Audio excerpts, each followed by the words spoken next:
All right, so good morning, good morning, good morning. Um, so today is Wednesday, you know, affectionately called Hump Day, folks. I just want to come on and let's talk about it. We're in this age where we are always available. A lot of us are always on the clock. You know, we can be reached by phone, email, anything, social media at any given time of the moment. And it just makes it extremely tough to stay in a place of peace and feeling fulfilled and happy. Uh, Everything revolves around the hustle culture. And so we need to talk about it. We got to talk about this. So today's Wednesday, and we call it Hump Day, right? Because we feel like we're getting to the top of this hill, and eventually, as we'll start to roll downhill towards the end of the week. And man, we just can't commit living like that too much longer. Um, Otherwise, we'll always be rolling downhill, and I'm not committing to that. So I hope you're not either. Um, I had this conversation yesterday. Today is a clinic day for me, so I go and work in the clinics. Yesterday, I had some meetings, and if you don't know, good morning. My name is Dr. Damon, and I'm your Chief Wellness Warrior, and I provide holistic training and support for my warriors. That might mean rehab warriors if you are a PT, OT, or an assistant, um, a healthcare professional, or if you find that you make your living in another area, but you're trying to maximize your inner peace and your profits, then that's what I do. And so, in a conversation in a meeting I had yesterday with a clinic owner, and he's got a team of 10 people, we talked about the danger and the fear that comes with that B word. And if you're like me and you've been in healthcare, uh, I practiced as a physical therapy doctor for over 13 years. And that B word is scary. It is scary to a lot of administrators and team leaders. And we all know what that word is. It is burnout. I said it, and that's what it is. It's burnout. And we've been talking a lot about it, especially in this kind of world of shifting how we live and how we experience our work lives and our home lives, and basically how they're becoming one and the same. So when we talk about what burnout looks like, it's important that you know what the signs are so that when you start to recognize this, you don't go down that downward spiral that leaves you trying to fix your life. And so I want to share that with you guys. This is a passion of mine. This is what my work is all about, is helping you to maximize your inner peace and your profits. And yes, in that order, because that's how it has to happen. When we talk about burnout looks like three things. There are three signs that characterize burnout. So if you don't get anything from this conversation today, I want you to get this. Burnout looks like emotional exhaustion. It looks like depersonalization.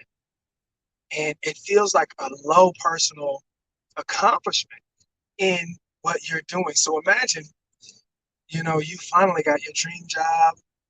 You've gone to school, you've finished, you've got your license, or maybe you just have really found your passion. And yet at the end of your shift, at the end of your day, you have nothing left to give to anybody, not your not your family, not yourself.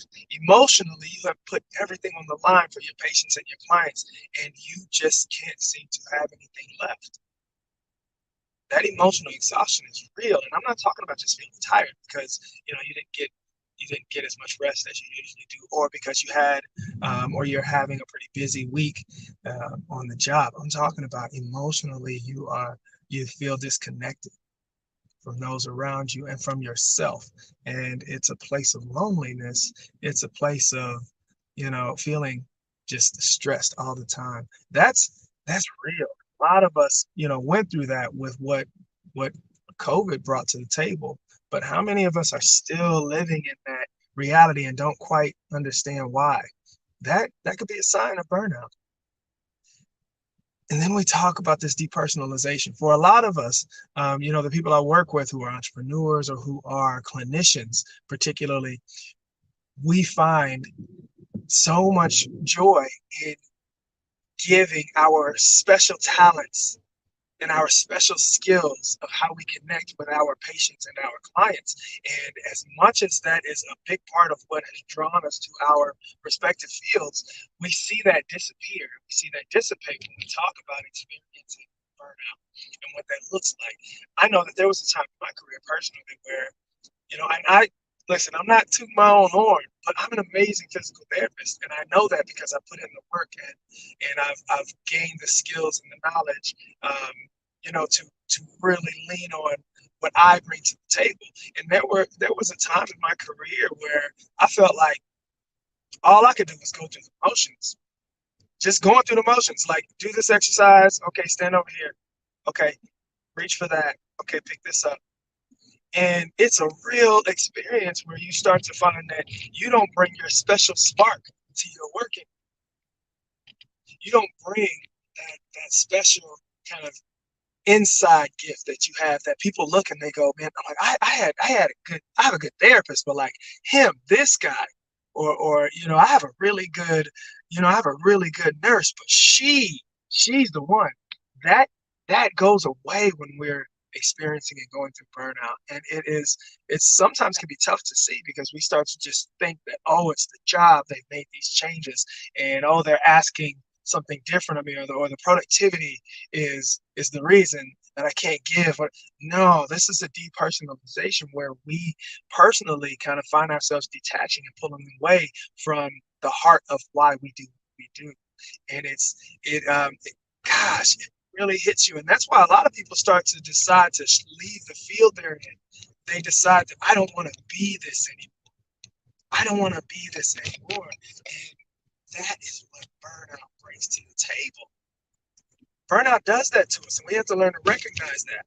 So the third part of burnout, and it's, man, this feeling of low accomplishment really comes after those other two, because what happens is we find ourselves going through the motions. We find ourselves no longer investing personally or emotionally in the work that we may have found so much joy and passion in.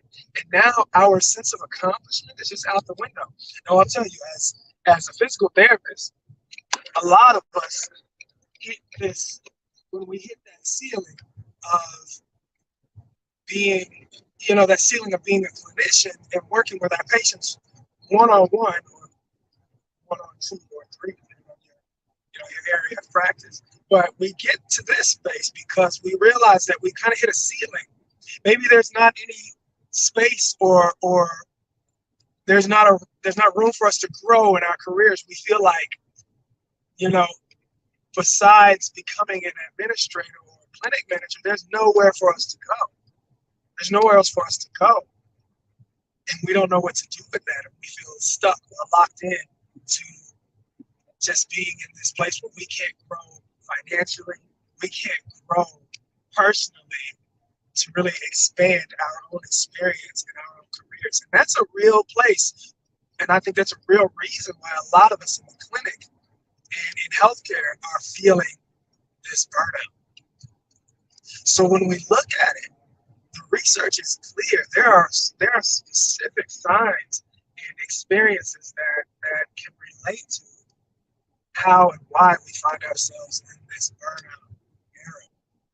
And here's the thing. If you've been practicing for 10 years, 15 years, even 20 years in this day and age, for a lot of us, we're just getting started in our careers. We're expecting to work well into our 60s and even 70s and 80s. So how do we find our way out of this spiral of burnout? That is my passion, and that is my work. And I want to share with you guys a few tips that maybe you can employ and today to help you really move into a place of finding peace and finding prosperity and even joy again in your work, because it's not even likely that most of us can just quit our jobs and just start brand new, because we have responsibilities, we have families, we have our passions. We do love what we do. So how do we get from the place of burnout and that place of emotional exhaustion and depersonalization and low personal accomplishment? How do we get from there to where we want to go? So I want to share with you guys just a couple of things that can help with that. One, the number one thing that I share with my clients and even my patients when we're trying to overcome, the struggles of chronic pain or burnout or exhaustion. And here's the one thing I want you to start with. I want you to explore your values, because let me tell you about my experience of being in this job that was asking so much of me. I would see 16, 20, sometimes more patients in a day. It's exhausting, and the paperwork on top. It's all consuming. What you're supposed to do, get the job done, and that doesn't get you the space of action.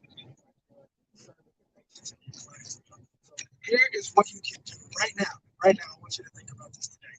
Find your value in the place you are in right now. I'm not talking about, let's stop, let's just ignore right now and dream about all the things we want to do. No, I'm talking about find the value in the place you're in right now.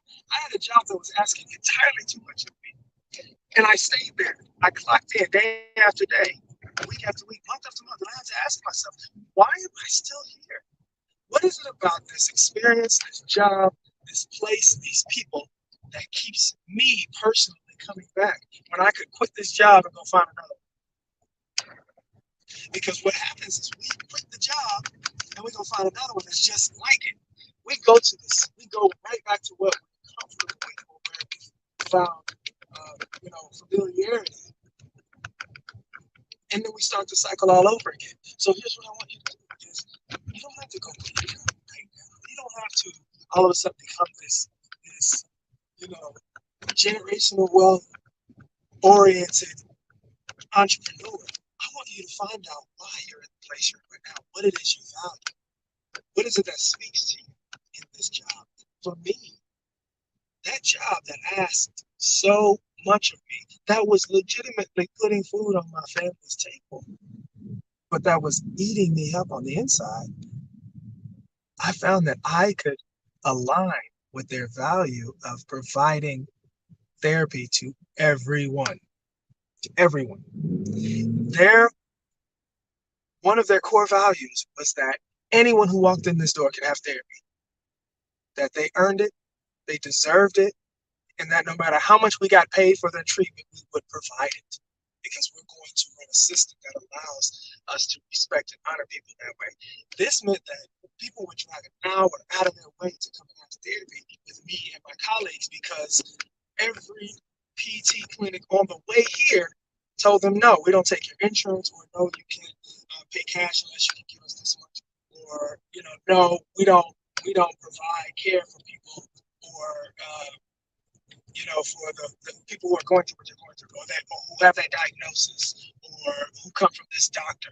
And so I found that I had so much value in community health that I was willing to show up in that job day in and day out, because I know I was treating people who couldn't get treated. That was a personal value for me. My personal values of forgiveness, health, and freedom, that leaned on one of my top 30 values, which is why I was willing to muster up enough energy and enough tolerance, really, to be there in that place. But here's the beauty of it. Once you know what your values are and you've figured out how and why you align with that position, that job, that place, those people who may not be serving you the best, once you know how and why you align with it, now you are powerful. You have found a power that will allow you to start moving in the right direction for you, for your career. And you won't make the same mistake of going right back to that in your next job. I hope y'all listening to me. There's not going to be much shortage of opportunities for you when you know what your values are and you know what you stand for. So start there. Start there and explore why you are in the place you're in. Not who's the reason or what caused it. No, what are you valuing that is keeping you in this place? Because once you understand it, that doesn't mean you have to leave right now, but it does mean you know what is motivating you, what's fueling you, excuse me, to to really be able to shift in a direction that is going to serve you, your family, and your legacy. So that's number one. Figure out what value you are aligning with. And number two, the second thing I want you to do today is to be grateful. It sounds it sounds real sus for somebody who, like myself, is living so much more free and comfortable in who I am, what I'm doing, how I serve, right? To tell you to be grateful. Like, I know you're probably like, that's some bullshit. This job sucks. The pay is not enough. They're asking too much of me. My family is stressed out.